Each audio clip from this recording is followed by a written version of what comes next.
You know the saying, when the student is ready, the teacher appears? I truly believe the universe brings people together at just the right time, and this conversation today with Amber Kerby is no exception. Over the past several months, I've been exploring internal family systems in my personal therapy practice and diving into how health coaches can play a key role in ketamine-assisted psychotherapy. And here arrived Amber, a trailblazer in the field using the powerful combination of IFS and ketamine-assisted therapy with her clients. I'm so grateful that Amber has joined us today to share her knowledge and her expertise in these two transformative approaches. So if you're interested in learning more, please make sure to go to the show notes. She has a couple of upcoming trainings, and be sure to visit her website for those details. Now, let's dive into this enlightening conversation. Welcome to Your Wise Self with Sara, the podcast that invites you to embark on a journey of self-discovery, growth, and transformation. Thank you for joining me, Sara, as I explore the profound wisdom within each of us, waiting to be uncovered and embraced. We're going to be exploring healing through internal family systems and how it can help you develop self-awareness and compassion on your healing journey. I'm thrilled to introduce Amber, who is a therapist right here in Central Iowa, specializing in internal family systems, ketamine-assisted psychotherapy, and psychedelic-assisted therapy. Amber Kerby is a licensed marriage and family therapist based in West Des Moines, Iowa. As the founder of Non-Ordinary Therapy, LLC, Amber is expanding access to novel approaches in mental health therapy. She is trained in internal family systems, level 2, and utilizes this approach to assist clients in changing perspectives and deepening understanding of themselves and their symptoms. Additionally, Amber was the first LMFT in Iowa to offer ketamine-assisted psychotherapy in her private practice. This is a powerful modality that combines the medicine ketamine within a psychotherapy session in order to facilitate growth and change. In addition, Amber provides education, consultation, and training for clinicians and mental health organizations around ketamine-assisted psychotherapy and psychedelic integration as a therapeutic intervention. Welcome, Amber. Thank you, Sara. Thank you so much for being here today. And I'm so excited to dive into this whole topic, IFS, which we will abbreviate from internal family systems. And then also definitely want to talk about your ketamine therapy and psychedelic integration, that work that you're doing as well. Yes, absolutely. Before we do get into all of that, do you mind just sharing a little bit about yourself, your background, your journey? Yeah, absolutely. Where to start?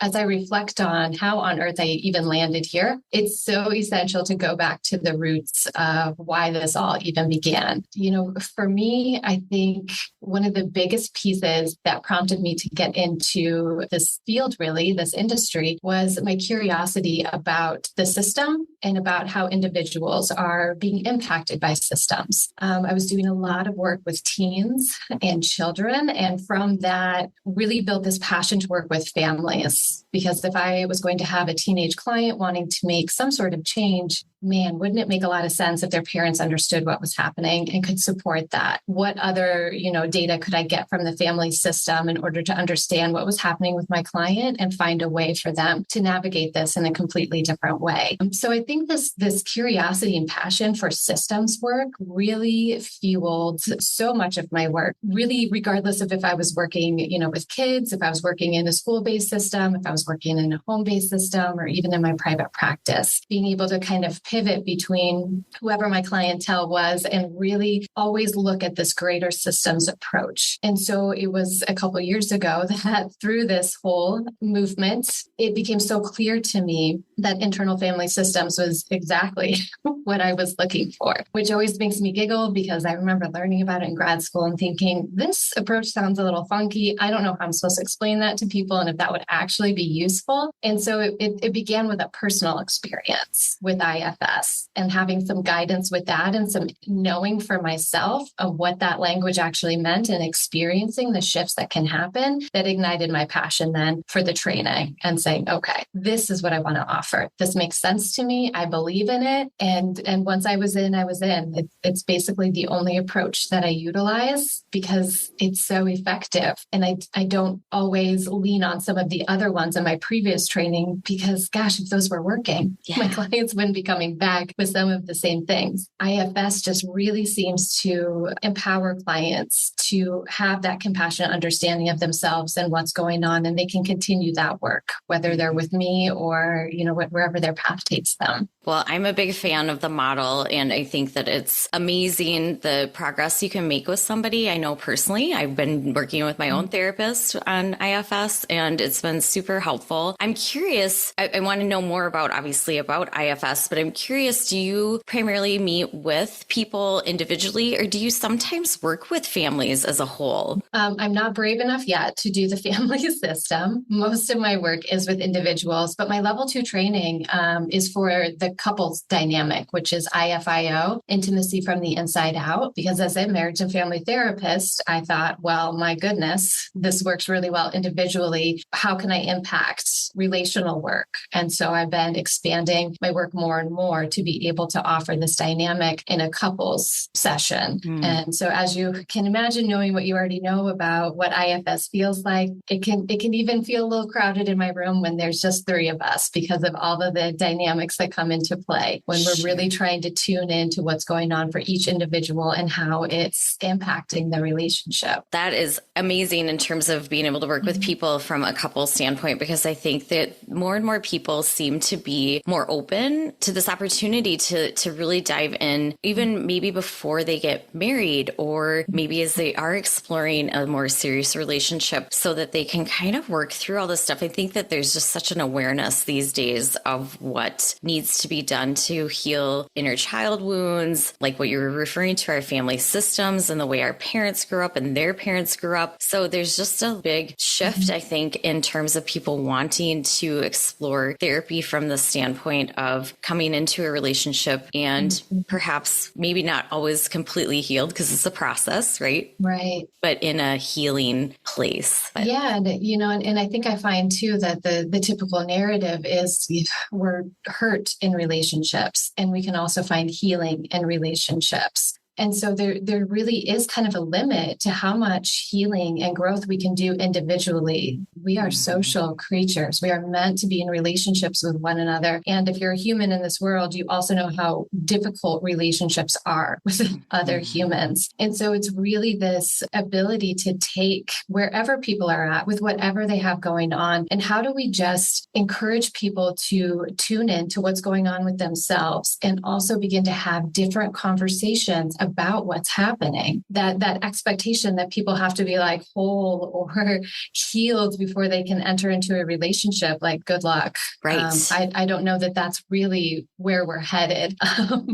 but we can continue to do that work alongside someone else or a multiple of someone else's, because it does take that kind of connection and that kind of community for us to really do that next level work. What you're saying too is awareness and a willingness, an awareness to be open to, and a willingness to have the difficult conversations. That really segues well too into just sharing with us a little bit more about IFS and how it is such an effective model in your therapy approach.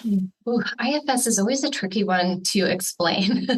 And I think it really is due to the fact that, especially in our culture, we are inundated with this message of what Dick Schwartz calls monomind. I'm this, I feel this, I act this way. And IFS really encourages us to kind of expand this awareness of what makes us who we are. And it begins to conceptualize all of this in terms of parts. So there's a part of me that is really excited to be here and to share about IFS. And there's a part of me that has this constant message of like, this could sound very strange to people. Let's really try to ensure that we're delivering this in a way that people can actually understand. And so I can kind of have like that part of me that's kind of pushing the brakes, like slow down, with this part of me that's so excited and so passionate about talking about this. So that's all me. And yet these are also parts of me. And being able to really tune in and say, a part of me is really anxious.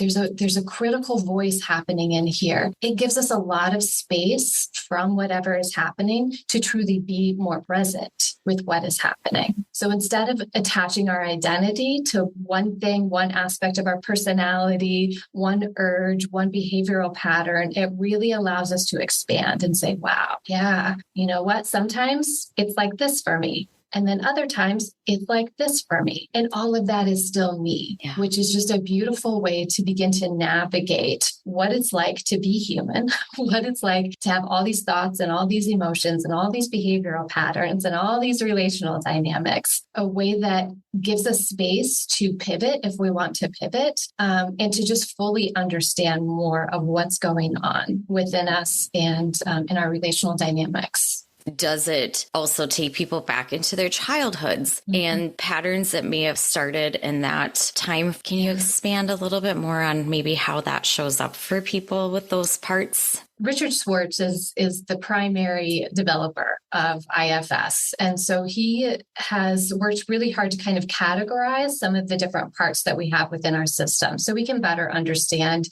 really the relationships even of these parts within ourselves. Internal family systems, it's called that for a reason, right? So we've got these parts of us that act more as managers and as protectors. And these parts of us are really, really good at navigating the world. That's how we make sure we get ourselves to where we need to be on time. And we can remember 90% of the things we're supposed to remember and show up in all these roles that we're supposed to show up in, because it really is a way for us to remain connected with our tribe. And really what those managers, those protectors are doing is protecting from some really vulnerable parts within our system. And many of those were formed, triggered, experienced in our younger years, as we're really trying to get a feel for what it means to be human, what it means to be a person, what it means to be in the family and in the society that we're in. We can experience a lot of wounding in that.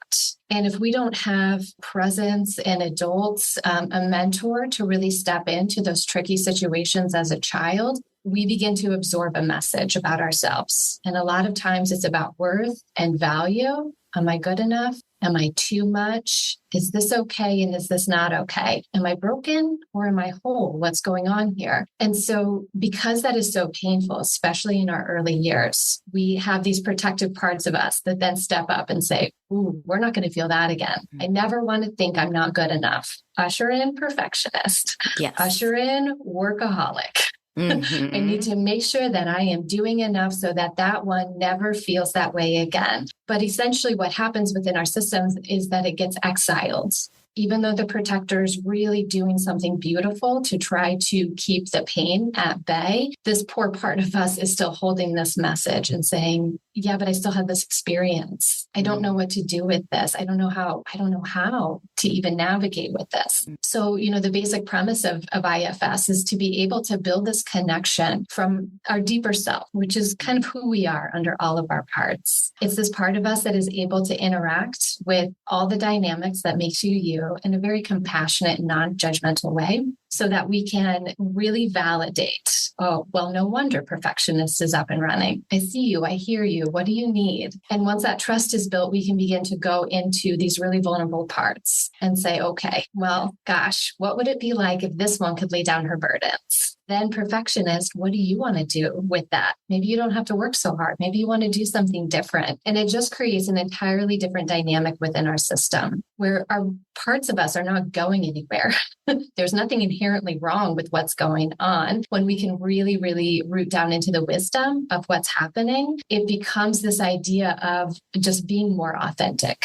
I don't have to do everything perfect, because it is okay to make mistakes, because there is this additional space for me to feel like, yeah, that wasn't good. That wasn't great. Maybe it wasn't good enough to some people. And I can tolerate that kind of overwhelm from that part of me holding a belief without it totally taking over the system and shutting everything down. It's so helpful to really understand it from that perspective. Or I guess I'm curious even how in a session, how do you approach that? What does it look like when someone's having this inner conflict, inner dialogue, and you're able to kind of help them navigate through that? Can you share just maybe a little bit more in depth about how you get to that point with someone where they can identify what their managers and protectors are? Absolutely. Yeah, I think, for the most part, what IFS feels like and looks like for me is meditative. So I like to open up kind of with a guided meditation to really help people land in the space and begin tuning into their internal system. And first and foremost, we want to build a connection with any protectors, because IFS is not about bypassing any part of us in order to get to the burden parts and create some sort of healing. When there's that heavy agenda in place, that's a part of us who sees the path and they're very wise and they really appreciate them. But the pace probably isn't the best for the entire system. So much of the work, especially at the beginning, is really helping people to understand what it feels like when they're able to really drop into that deeper self and release agendas and truly sit compassionately, non-judgmentally with any part of their system that is coming up for attention. Can they get really curious about what's happening for that part?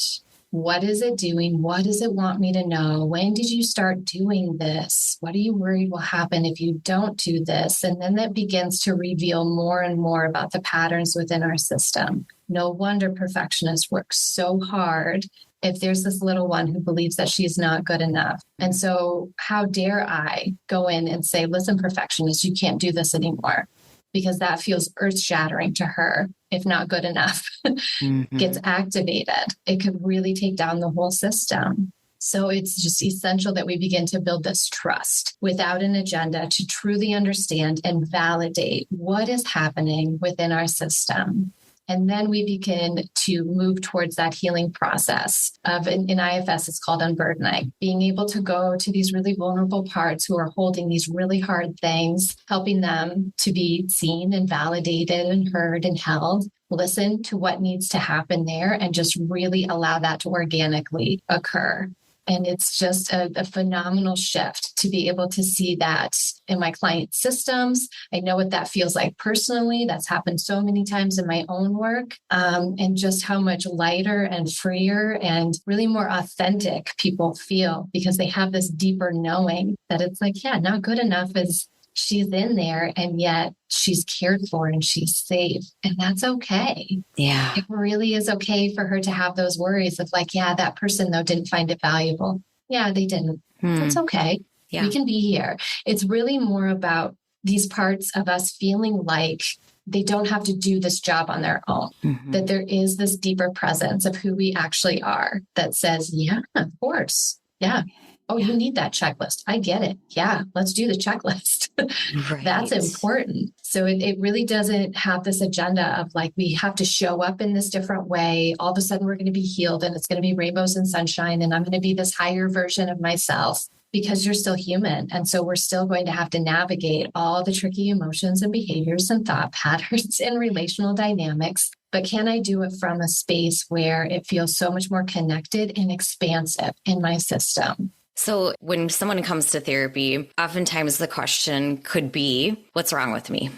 Yes, always. And so there's this opportunity with IFS to gain clarity around, it's not that there's anything wrong with you. It's sometimes, again, going back to awareness and the openness to see things a little bit differently. And what I was hearing you say through all of that too is becoming compassionate, not only to ourselves, but to our family, because our parents have their own patterns that they gained from their parents. And we have these generational things that have happened and we embody them, which meditation is, of course, reflecting inward. But I'm curious from the standpoint of embodiment and disassociation. And I think those are some words that we hear a lot, but maybe people don't always understand or know. Do you mind sharing how IFS helps maybe someone who is disassociating, what that is, and then creates an opportunity for them to be back in their bodies or embodied? Yeah. Oh, yeah. It's a tricky flow. I feel like most of the population is really good at dissociating. We're pretty good at getting some space from our bodies and living in our head, or kind of living even outside of our head. And so from the viewpoint of IFS, there's a part of you who is working really hard to keep you out of your body. Can we get curious about that? Can we slow down enough to really realize that you can be with dissociation and understand what is going on there? And it's really through that process. It's through that kind of relationship where we can really tune in to say, whoa, this part is taking me totally out. What's going on? Oh, yeah, you're really worried about this happening, about feeling this, about being present with that. I totally get that. Totally get that. When someone's disassociating, what would that look like? What would that feel like? I guess just to get that definition maybe a little bit out there. Yeah. And that so there's some nuances to it because it's probably a little bit different for everyone. I've got a pretty good dissociating part that likes to take me kind of out of things where maybe I feel like I am looking at things from a mountaintop, so to speak, where I was like, oh, well, I'm not really there, but I can kind of see what's happening. We can't always access a lot of emotions from that standpoint. We may not be totally in tune to what's going on in our body and the cues that our body is physically giving us, because it's kind of an out of body type of experience. Things may feel fuzzy, things may feel really distracting, it may be really loud, or it may be really quiet. It really kind of depends on the system, but it's essentially something that's taking us out of being grounded in the here and now, being present with our bodies, being able to really tune in to deeper parts of our system. It's, something that's kind of keeping everything at arm's length. That's what it feels like. Sure. So then bringing it back to that manager role, you're talking about the perfectionist, this space where somebody's trying to highly control or maintain stability. It sounds like to me that's where they could be dissociating because they're trying to be a perfectionist and trying to control the situation. And so they're just operating at a certain level. And this really provides the opportunity for them, again, to have awareness, to drop in and say, what's really going on here? Listen to what's going on in the outside world and the outside cues around you, which brings in emotional intelligence, another one of my favorite topics, but we won't go into that today. All of it's really related. And the more it sounds like people work with you, they have the opportunity to go through these different levels. I've been doing some work in this too, but when I was researching for our time together today, there's these parts of us that are exiles that are going to carry the shame, carry the pain, carry that vulnerability. And then there's firefighters also. So those are parts that they kind of extinguish the pain of exiles. So those are the impulsive behaviors that can be substance abuse, emotional outbursts, overeating, all these types of things. So again, I mean, these are multiple layers, and we could probably talk for hours about all of this. Yes. But is there any kind of summary or anything you'd want to share around exiles and firefighters in relation to IFS? I think what usually resonates with me is that, I can begin to identify a manager because the message behind managers is like, never again. Like, never again are we going to feel that. And firefighters seem to kick in when managers aren't doing their job. According to the firefighters, right? Like, you did all the perfect things and yet not good enough is still being poked. So you know what? Call in the next level guard. And when these firefighter parts kick in, there's really no regard or awareness sometimes of consequences. Like, those don't matter. What matters most is extinguishing the pain and the shame and whatever burden is being poked at.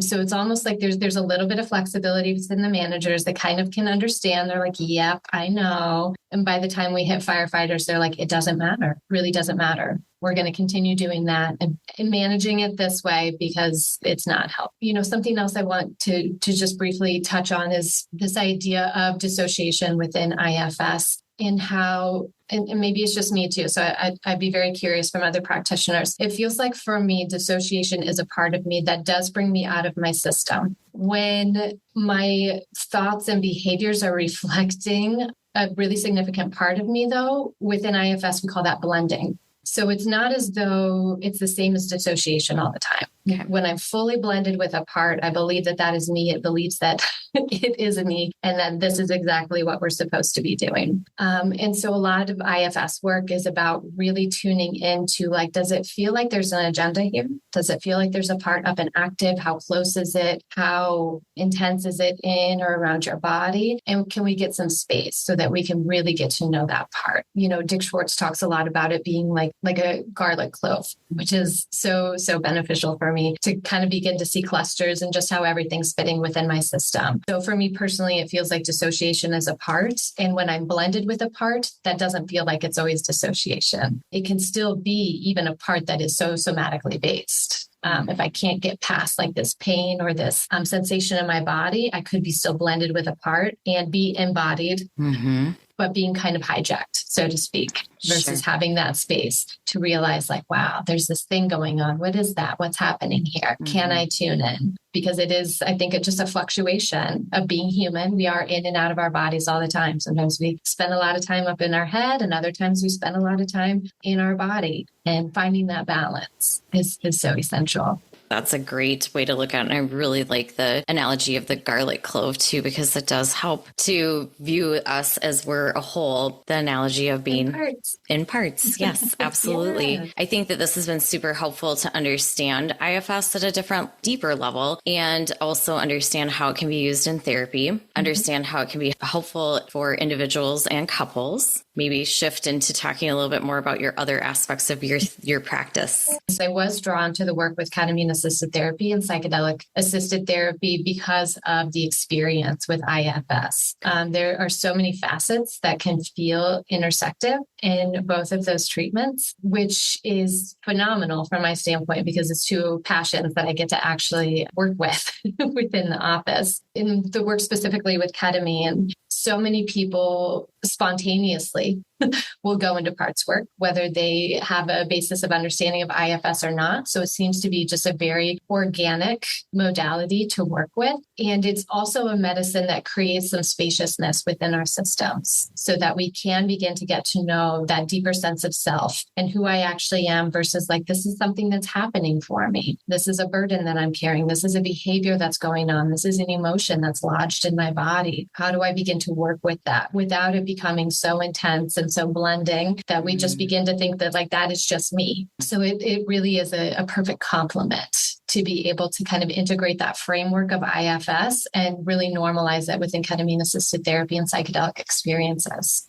Tell us a little bit how that came to be. I mean, you were studying IFS and then you learned about ketamine therapy approaches. How did that end up tying together ultimately for you? Yeah, I did. COVID, a gift and a challenge. It turns out I had, a lot of time for education. So I actually did 2 trainings at once. I don't know how I survived, but I did. I did a year-long program through Integrative Psychiatry Institute in Boulder, Colorado for psychedelic-assisted therapy. And that covered ketamine, MDMA, and psilocybin, primarily for therapeutic purposes with some of the other medicines that are floating around out there too. And about probably 2 or 3 months into that, I was accepted into an IFS level 1 training. So then I began doing IFS along with the psychedelic assisted therapy training. And luckily, because it all intersected so well, it wasn't super stressful. It just made things so much more clear for me and really helped me to kind of roll out like, okay, this makes sense for me. This is what I've experienced. This is what I can offer. Ketamine is legal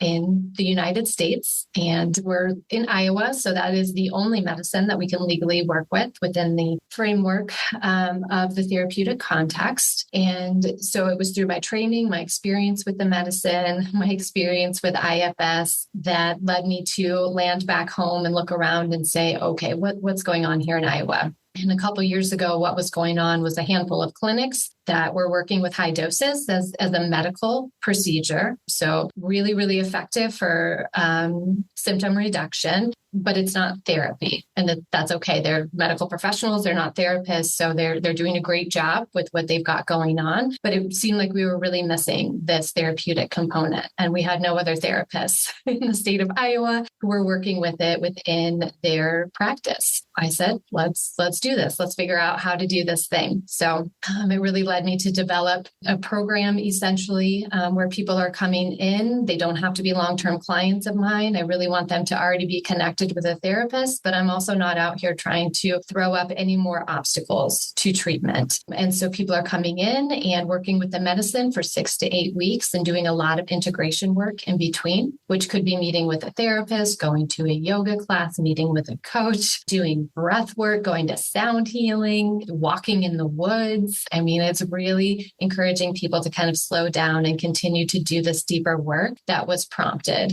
by this beautiful work with ketamine. I think that it's important to emphasize the therapeutic approach because as anything in this world with medicine is there's recreational use and there's therapeutic use. And I think that a lot of people bring up the story of Matthew Perry because that's our recent knowledge of ketamine from a recreational use. And he obviously had a high level of addiction. And maybe I may not know all the details here, but he was using it from a therapeutic approach. I think it sounded like became addicted and then went out to the black market and was buying it illegally or not in a therapeutic way. It was more recreational. Absolutely. Yes. He was involved with a clinic and he was being monitored. And there's always a possibility for abuse and misuse.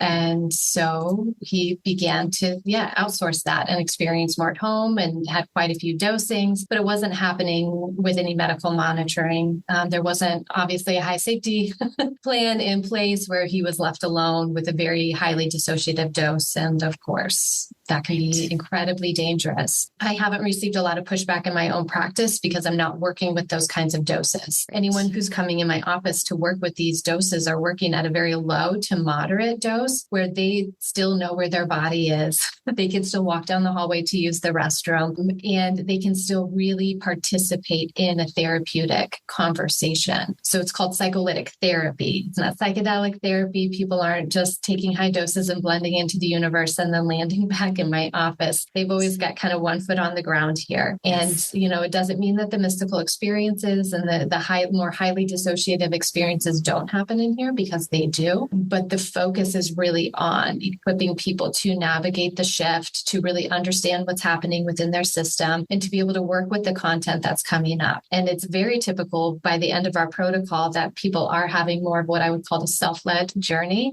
because they feel very good about having the conversations and going with the flow of the experience and allowing the insights to hit and land in a place that they can access after their journey. But very rarely do we just want to start off with that. And ultimately, the goal being that you have a therapist like yourself monitoring them throughout that process. And I'm curious, when you are meeting with somebody and they're using ketamine therapy, is there talk therapy going on at the same time? Or what does the session kind of look like? I'm sure it's different for everybody a little bit. Yeah, it's a different type of flow.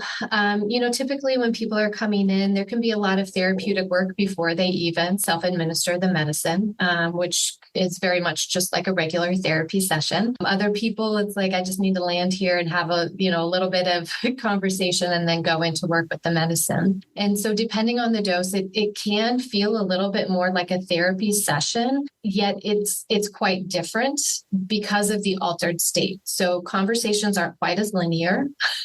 The questioning and the prompts don't always land the same way that it would if we were both in a normal state. And so the flow of the session is very much following the lead of the client and allowing whatever to come up.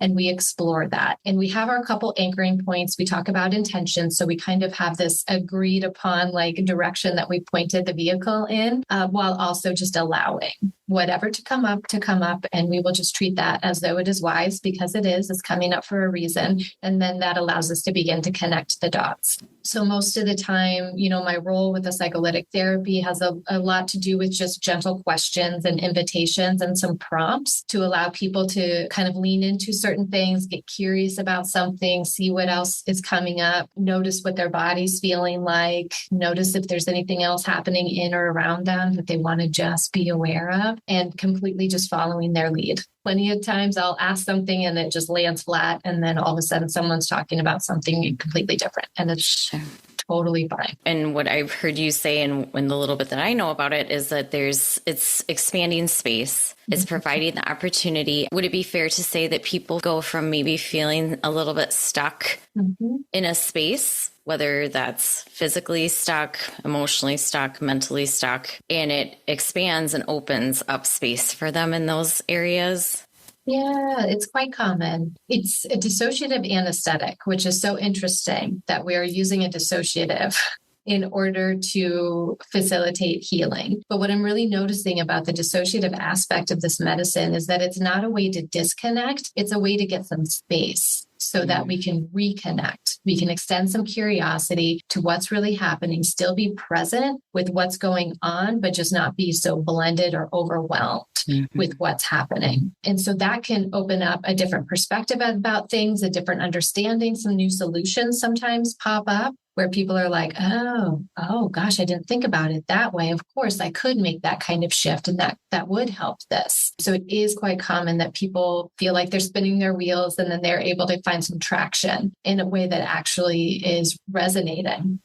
Because it came from within their system, not mine, which is also very different from a lot of the different therapeutic encounters that we can have, where the therapist is the expert and they give you these interventions, these homework assignments, the advice, the direction. And instead, I am there to really help my clients realize what it is for them and what's going to make the most sense for them, and just support that. So grateful to have people like you that are doing this work and bringing this to Central Iowa, particularly. Like you said, you were the first person to bring ketamine therapy to Iowa. How do people get in touch with you? But also you have a training coming up that people might be interested in knowing more about. So as a client, if you're interested in working with this to see if maybe I'm a good fit, you can go to my website, www.amberkerby.com.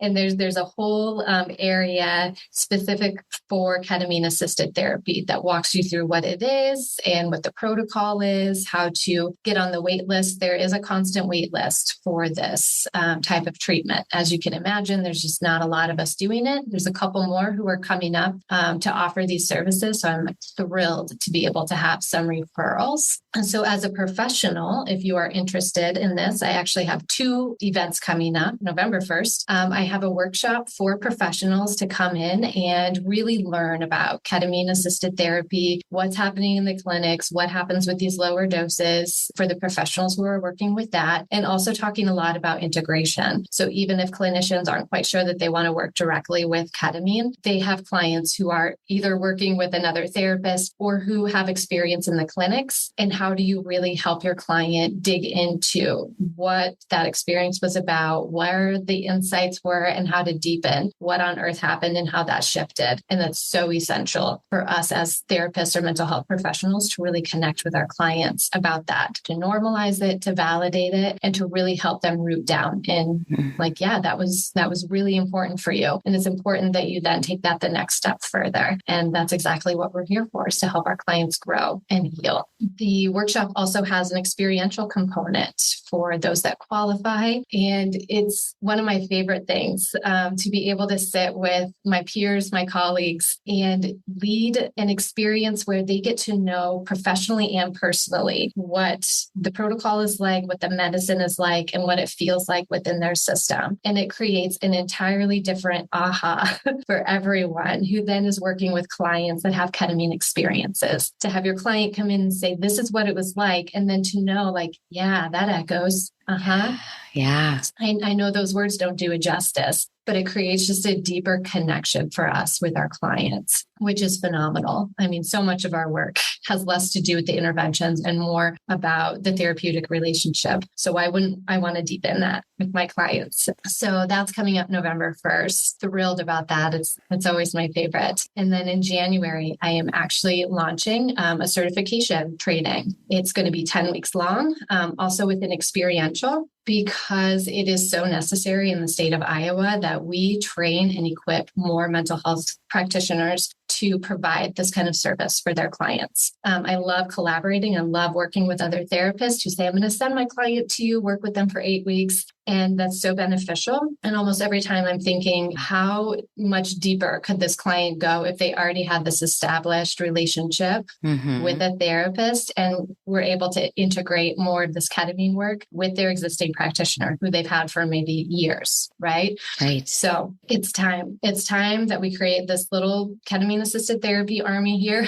Yes. in Iowa and outside of Iowa, but I'm most concerned about, like, I really want people in this state so that as people are reaching out to me to receive it, if I have a 6-month waiting list, that's just ridiculous. I would rather be able to say, here's my waiting list and here are some people that you can look into and see if that's a better fit. They might have openings. And I personally believe that every therapist in the state of Iowa could offer this to their clients, and we would revolutionize the state. But there's that much need to be able to offer this. So I've got the workshop, and then I've got the course for professionals who say, all right, it's about time. I want to be able to do this. And I don't know that I want to sign up for a year-long program and pay 10 grand. I mean, those are big commitments and they're beautiful. Sure. Yeah, goodness knows when Iowa is going to be able to work with any of the other medicines. So why not work with what we can have? And it really is a beautiful modality that's not quite as time consuming either. The ketamine journey is about an hour as opposed to some of the other medicines that can take 6 to 8 hours. That's a really big commitment. And so why not be able to integrate more of this non-ordinary therapy approach with our clients and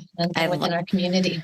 Oh, I'm so excited for all of this because as you and I have already talked about, I am going to participate in the November 1st workshop. And the more that I'm learning about this, and then my role as a health coach and how I can participate in this process and help be a guide and anchor and providing maybe some lifestyle medicine approaches for folks, or just helping them move through some of these as they become unstuck and they have goals and things that they want to move forward. As you said, there's not enough hours in the day for you to be able to provide all those opportunities or avenues for people expanding into the role of health coaches, which I will make my own personal plug there a little bit, but also expanding into having more therapists be able to provide this so that you don't have such a long wait list. Yeah, everything you're doing is just pioneering. You're really, a trailblazer in all of this. So it's just phenomenal. And I'm so grateful that we got the opportunity to have this conversation today. I will put all your information in the show notes so people know how to reach you. If you have any other resources that you want me to add into the show notes that people can access, whether it's about IFS or ketamine-assisted therapy. Again, so grateful for your time and energy of what you're doing out for Central Iowa and the state of Iowa, really, and also just for your time today. So thank you so much, Amber. Yes, thank you, Sara. This is fun and this is so important. And I really, really appreciate the opportunity to spread the word that these kinds of things are happening and that there's an opportunity for so many people to be involved in this space because there's a need for it.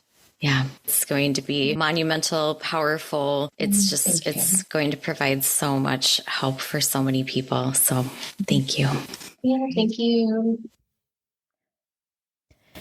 Thank you for joining me today on Your Wise Self with Sara as we explored the fascinating realms of internal family systems and ketamine-assisted psychotherapy with Amber Kerby. I hope this conversation gave you new insights into these powerful therapeutic approaches. If you found value in this episode, please share it with someone who might benefit from it. And don't forget to follow or subscribe so you never miss an episode. Until next time, stay kind to yourself and keep trusting your wise self.